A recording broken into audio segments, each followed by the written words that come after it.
वो भला की खूबसूरत थीं और उनका अंदाज अपने दौर में सबसे जुदा था। हुजूर तुमको सितारों में ले चलूं। वो एक ऐसी अदाकारा थीं जो 60 और 70 के दशक में ट्रेंड सेटर मानी जाती थीं। वो जैसे गेटअप में रहती थीं, वही फैशन बन जाता था। आप यहाँ आए इसलिए, आज आपने बुलाया इसलिए। बॉलीवुड में उनका सफर बेहद छोटा रहा, मगर उनकी ढेरों हिट फिल्में और दर्जनों सुपरहिट गाने आज भी याद किए जाते हैं। वो कौन है जग जिससे डरता है, जागता। लेकिन क्या आप जानते हैं कि इस हसीन अदाकारा ने जाति धर्म की दीवार तोड़कर और अपने सुपरहिट करियर तक को दांव पर लगाकर जिस शख्स से शादी की, उस पति की शराब पीने की आदत की वजह से उसे भी छोड़ना पड़ा और तन्हा ही अपनी जिंदगी बितानी पड़ी।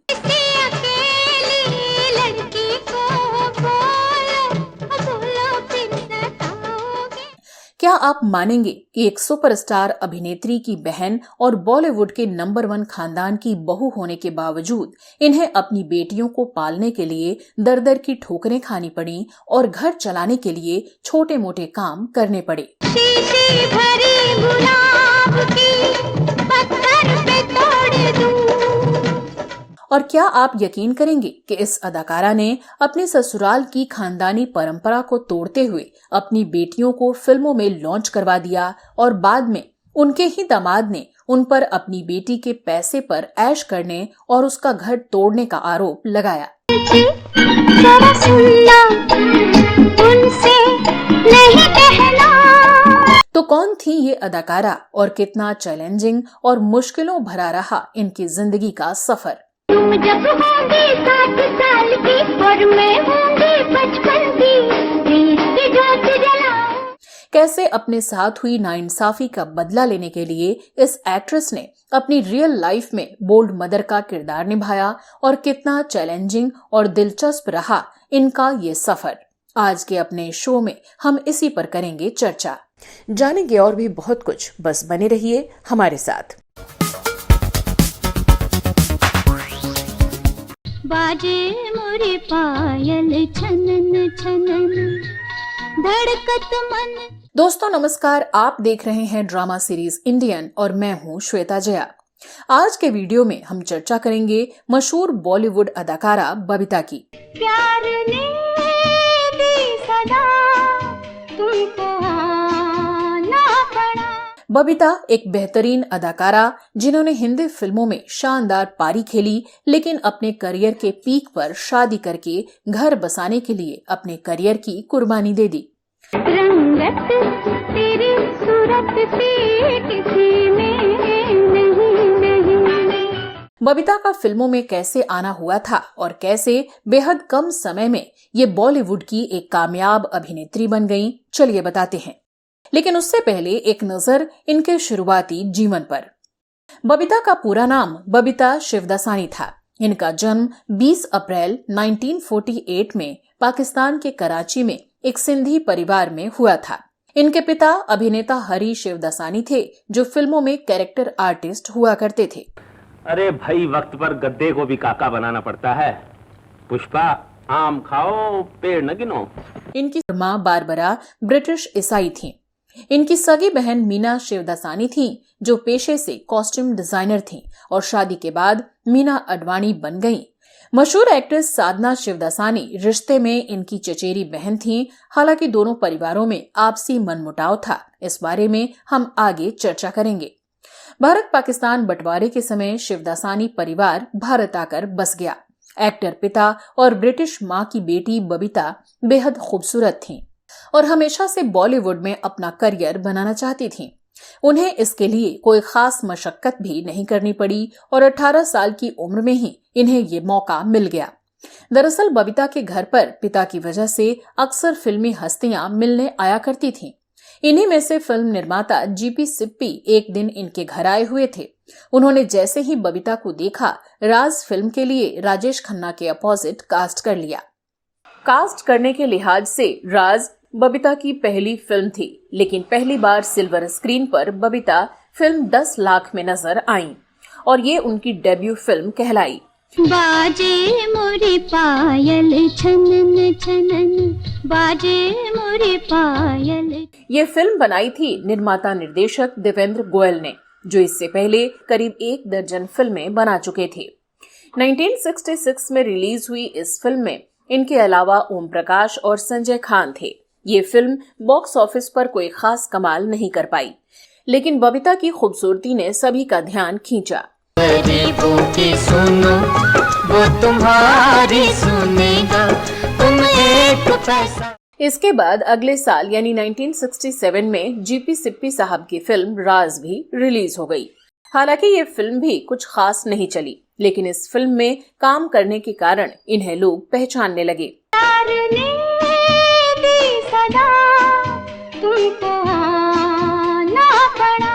इसी साल रविकांत नागाइच ने अपनी फिल्म फर्ज में इन्हें जितेंद्र के अपोजिट उतारा। हम तो तेरे आशिक हैं सदियों पुराने, हम भी ज़माने से। ये film south Indian Telugu film Goodachari 116 की रीमेक थी और इसे जेम्स बॉन्ड की फिल्म का बॉलीवुड वर्जन माना गया था। फर्ज हिट तो हुई, लेकिन इसका फायदा बबीता को उतना नहीं मिला जितना हीरो जितेंद्र को मिला।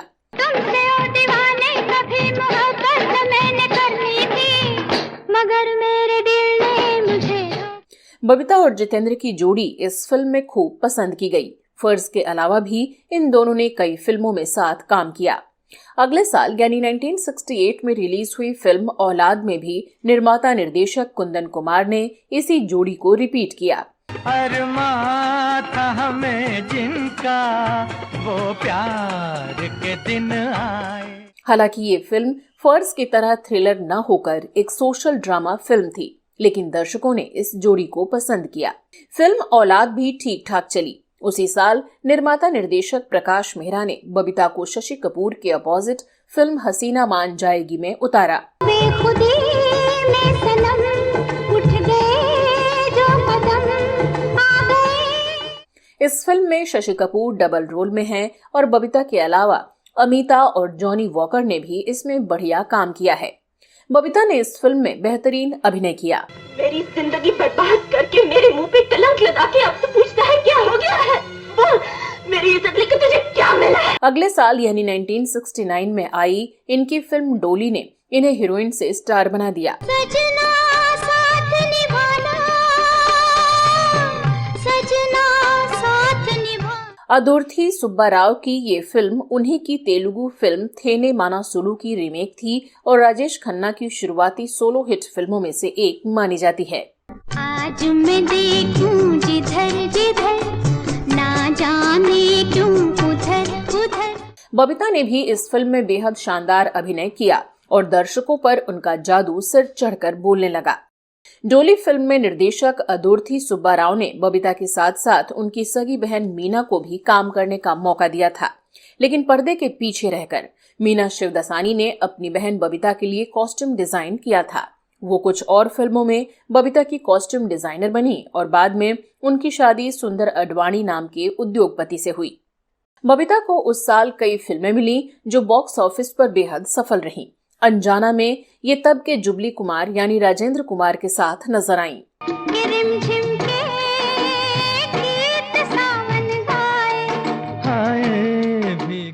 उसी साल तब के जाने माने निर्माता निर्देशक प्रमोद चक्रवर्ती शम्मी कपूर और आशा पारेख को लेकर एक फिल्म की तैयारी कर रहे थे, लेकिन आशा पारेख ने ऐन समय में काम करने से इनकार कर दिया।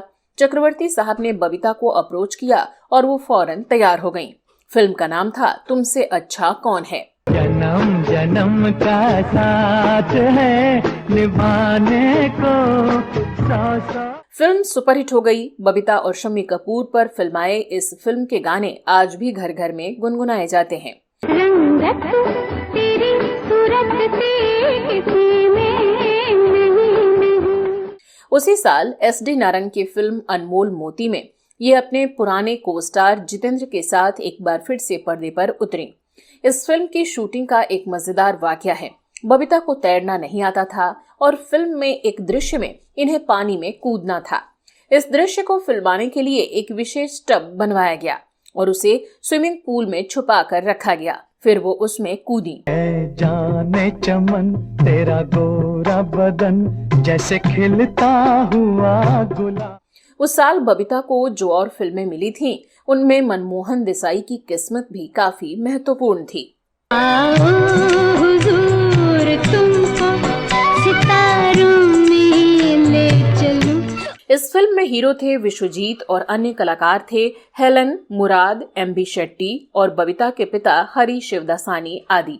यही वो फिल्म थी जिसमें शमशाद बेगम ने ओपी नैयर के लिए आखिरी बार गाया था। दुनिया है मेरे पीछे लेकिन मैं तेरे पीछे अपना बना ले। इसके बाद दोनों का कॉम्बिनेशन कभी नहीं दिखा।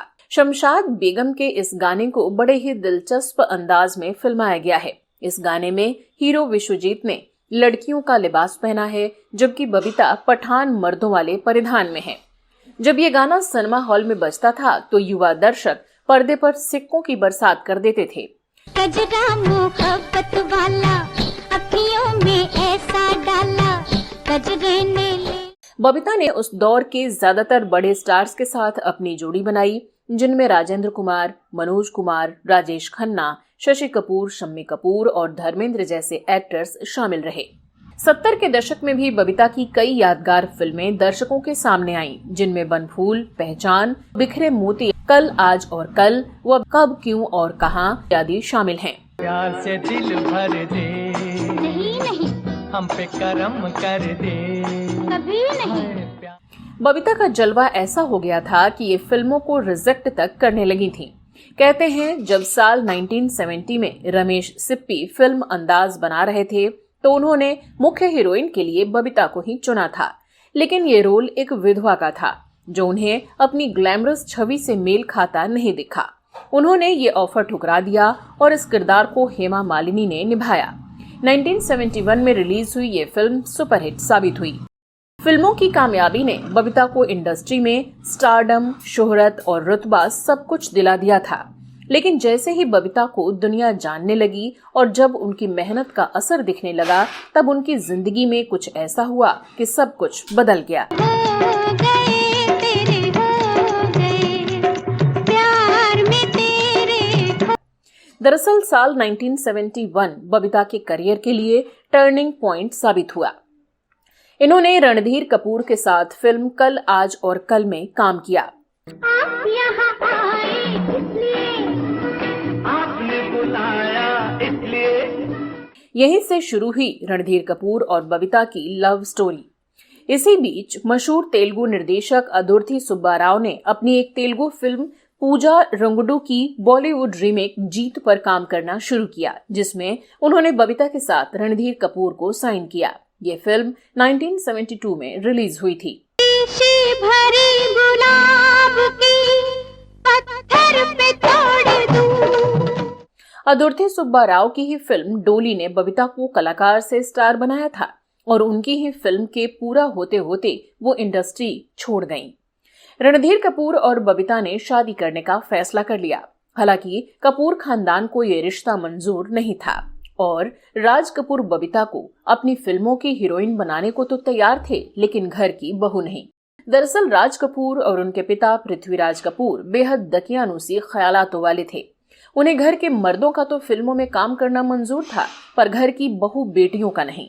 उसमें भी बबीता एक तो एक्ट्रेस, ऊपर से मां के कारण ईसाई धर्म को मानने वाली सिंधी अंग्रेज लड़की। लेकिन रणधीर कपूर भी जिद पर अड़ गए कि शादी करेंगे तो सिर्फ बबीता से। फाइनली कुछ शर्तों के साथ रणधीर कपूर को शादी की इजाजत मिल गई कि वो पर्दे पर अब कभी दिखाई नहीं देंगी और फिल्मों में काम नहीं करेंगी। बबीता भी प्यार में दीवानी थी, सो शर्तों को मान लिया और कपूर खानदान की बहू बन गईं। एक बेहद तड़क भड़क वाले समारोह में दोनों ने शादी रचाई, जिसमें फिल्म इंडस्ट्री के कई नामी दिग्गज शरीक हुए।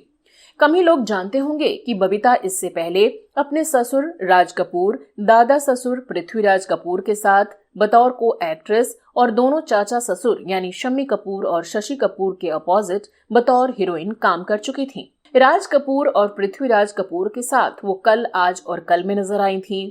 इस फिल्म में इनके पति रणधीर कपूर ने भी एक्टिंग की थी और फिल्म के निर्देशक भी वही थे। शम्मी कपूर के साथ इनकी फिल्म थी तुमसे अच्छा कौन है। वहीं शशि कपूर के अपोजिट इनकी फिल्में थीं एक श्रीमान एक श्रीमती और हसीना मान जाएगी। बबीता अपने फिल्मी सफर में केवल 19 फिल्में ही कर पाईं और इनका करियर यहीं थम गया। इनकी आखिरी फिल्म सोने के हाथ थी, जो वर्ष 1973 में रिलीज हुई। इधर जा रहे हो, कहाँ जा रहे हो, हमें सब खबर है, जहाँ जा। इस फिल्म में ये संजय खान के अपोजिट उतरी थी और इसमें फरियाल, ओम प्रकाश और अमरीश पुरी आदि कलाकार भी शामिल थे।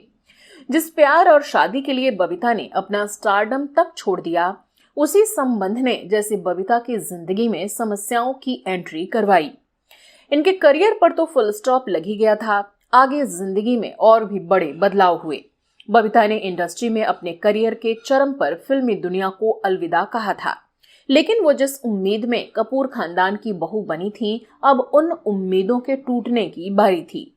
दरअसल रणधीर कपूर और बबीता को एक अलग मकान में रखा गया था, ना कि कपूर खानदान के पैतृक मकान में। रणधीर अक्सर पार्टियां करते थे और देर से घर लौटते थे। बबीता अगर कुछ कहती तो दोनों के झगड़े होते थे। ये बात खुद रणधीर कपूर ने एक इंटरव्यू में भी स्वीकारी थी। हालांकि कपूर परिवार के करीबी सूत्रों की माने तो इस झगड़े की वजह कुछ और ही थी। बबीता अपनी मां के धर्म यानी क्रिश्चियनिटी की कट्टर समर्थक थीं और उन्होंने अपने पति रणधीर को भी क्रिश्चियन बना दिया था। राज कपूर, जो कि कट्टर हिंदू माने जाते थे, जब इस बात का पता उन्हें चला तो उन्होंने अपने बेटे से दूरियां बना ली। बाद में रणधीर अपने परिवार के दबाव में दोबारा हिंदू बन गए, लेकिन बबीता से संबंध बिगड़ने लगे और वो शराब के नशे में चूर रहने लगे। कहते हैं ये बबीता ही थी जिनके दबाव में कपूर परिवार हर साल क्रिसमस भी मनाता था। उधर वर्क फ्रंट पर देखें तो बबीता काम करना छोड़ ही चुकी थी और रणधीर को भी धीरे धीरे काम मिलना कम हो गया।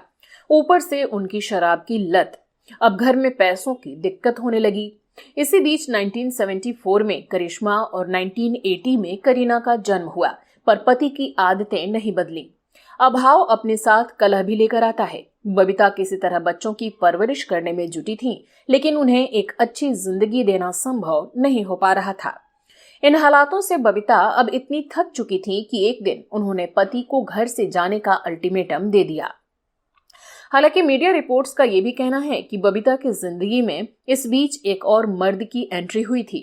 1983 में वो अभिनेता आनंद बलराज के काफी करीब आ गई थीं, जिसके बाद उनकी रणधीर कपूर से दूरियां और बढ़ गईं। हालांकि बाद में आनंद बलराज ने एक एयर होस्टेस वीणा कौर से शादी कर ली तो उनका और बबीता का रिश्ता टूट गया।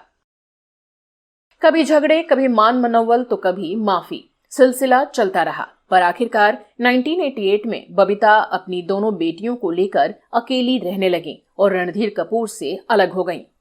करीना ने 2007 में मुंबई मिरर को दिए एक इंटरव्यू में ये भी बताया कि बबीता रियल एस्टेट का एक छोटा सा बिजनेस भी करती थी और इसी पैसे से उन्होंने अपनी बेटियों को पढ़ाया लिखाया।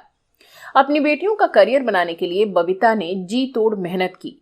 वो नहीं चाहती थी कि उनकी तरह उनकी बेटियां भी करियर को छोड़कर पाई पाई को मोहताज हो जाएं। कहा जाता है कि ये बबीता की हिम्मत थी जिसने उनकी दोनों बेटियों करिश्मा कपूर और करीना कपूर को बॉलीवुड में लॉन्च किया और उन्हें सफलता के शिखर तक पहुंचाया। करिश्मा 1990 के दशक में बॉलीवुड की टॉप हीरोइनों में शुमार रहीं और उन्हें दौलत, शोहरत सब कुछ नसीब हुआ, लेकिन उनकी निजी जिंदगी भी अपनी मां की तरह ही खासी डिस्टर्ब रही। कहा जाता है कि करिश्मा की इस पारिवारिक स्थिति के लिए भी बबीता ही जिम्मेदार थीं। दरअसल करिश्मा कपूर की अमिताभ बच्चन के बेटे अभिषेक बच्चन के साथ सगाई तक हो गई थी, लेकिन वो टूट गई। कहा जाता है कि ये रिश्ता बबीता की वजह से टूटा था। उन दिनों बच्चन परिवार की आर्थिक स्थिति ठीक नहीं थी और अभिषेक का करियर भी बढ़िया नहीं चल रहा था। ऐसे में बबीता चाहती थी कि उनकी बेटी किसी पैसे वाले व्यक्ति के साथ शादी कर आगे बढ़ जाए। हालांकि इस रिश्ते के खत्म होने के बाद करिश्मा पूरी तरह से टूट गई थी। मां की बात मानकर करिश्मा ने दिल्ली के कारोबारी संजय कपूर से शादी का फैसला लिया और सगाई टूटने के 1 साल के अंदर 29 सितंबर 2003 को शादी कर ली। दोनों की शादी पारंपरिक सिख रीति रिवाजों से हुई थी। संजय कपूर की ये दूसरी शादी थी। इससे पहले उन्होंने फैशन डिजाइनर नंदिता मेहतानी से शादी की थी।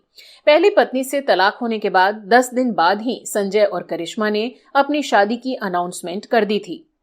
शादी के बाद दोनों 2 बच्चे समायरा और कियान के माता पिता बने। कुछ समय तक दोनों का रिश्ता अच्छा चला, लेकिन 5-6 साल बाद दोनों के बीच दूरियां बढ़ने लगीं। ऐसे में करिश्मा कपूर ने शादी के 13 साल बाद संजय कपूर से अलग होने का फैसला किया और उन पर कई गंभीर आरोप भी लगाए। अदालत में दिए एक हलफनामे में संजय कपूर ने कहा था कि उनके पारिवारिक जीवन में उनकी सास यानी बबीता कपूर का बहुत ज्यादा हस्तक्षेप था। उन्होंने ये भी दावा किया था कि बबीता अपने फोन कॉल्स के महंगे बिल और शॉपिंग के भारी भरकम खर्चों का भुगतान भी उन्हीं से करवाती थीं। करिश्मा ने भी अपने पति पर कई गंभीर आरोप लगाए थे, जिनकी चर्चा हम किसी और वीडियो में करेंगे। आखिरकार 13 साल की शादीशुदा जिंदगी के बाद संजय और करिश्मा का तलाक हो गया। बबीता का रुख अपने ससुराल वालों के प्रति कई वर्षों तक कड़वा ही बना रहा, यहाँ तक कि जब साल 2006 में उनके देवर ऋषि कपूर की बेटी रिद्धिमा की शादी भरत साहनी से हुई, तब भी वो या उनकी दोनों बेटियां करिश्मा और करीना किसी समारोह में नहीं दिखीं। अपनी चचेरी बहन साधना शिवदासानी से भी उनकी कड़वाहट अंत तक दूर नहीं हुई। वर्ष 2013 में साधना ने एक इंटरव्यू में बताया था कि पारिवारिक समस्याओं के कारण दोनों बहनों में कोई संबंध नहीं है और सामने पड़ने पर उनमें हेलो हाय भी नहीं होता है। जब साधना की वर्ष 2015 में मृत्यु हुई, तब भी बबीता या उनकी दोनों बेटियों में से कोई उनके घर या अंतिम यात्रा में नहीं गया था। हालांकि कपूर परिवार से ऋषि कपूर साधना की अंतिम यात्रा में शामिल हुए थे। पारिवारिक तौर पर अगर बबीता के सबसे करीब कोई था तो वो थी उनकी सगी बहन मीना, जिन्होंने उनके लिए कई फिल्मों में कॉस्ट्यूम डिजाइन किया था। मीना ने बाद में सुंदर अडवाणी नाम के व्यवसायी से शादी कर उनके कारोबार में हाथ बटाना शुरू कर दिया। बबीता और उनकी बेटियां अडवाणी परिवार के तकरीबन हर फंक्शन में देखी जा सकती हैं। धीरे धीरे वक्त के साथ हालात बदले, कड़वाहट कम हुई और कपूर खानदान के सेलिब्रेशन में बबीता कपूर, रणधीर कपूर और दोनों बेटियां सभी साथ नजर आने लगे, जो अब भी अक्सर तमाम फंक्शन में साथ देखे जाते हैं। जब बेटी करीना की अभिनेता सैफ अली खान से अक्टूबर 2012 में शादी हुई तो लगभग पूरा कपूर परिवार उसमें शामिल हुआ। हालांकि उस शादी के बाद भी बबीता का नाम एक बार फिर सुर्खियों में आया और कहा गया कि उन्होंने इस शादी को क्रिश्चियन रीति से चर्च में करने की शर्त रखी थी। हालांकि 2 दिन बाद ही दोनों परिवारों ने इस खबर का खंडन किया था। बाद में करीना और सैफ ने गुपचुप तरीके से शादी की और उसके बाद ही सबके सामने आए। उनके करीबी मित्र भी अब तक नहीं बता पाए हैं कि दोनों का निकाह हुआ था या क्रिश्चियन मैरिज। करीब 10 साल बाद वर्ष 2022